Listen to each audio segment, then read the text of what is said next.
Filling out the arrival card is a must before arriving in Singapore.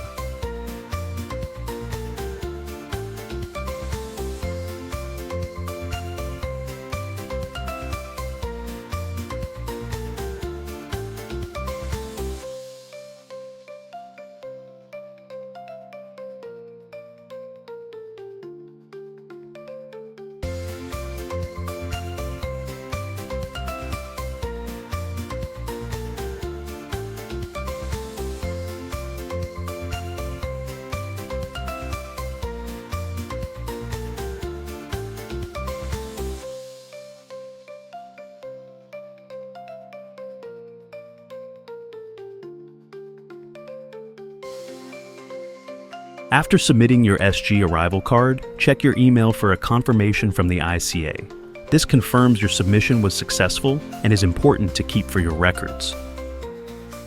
Subscribe to NBS Travel for more tips. Safe travels!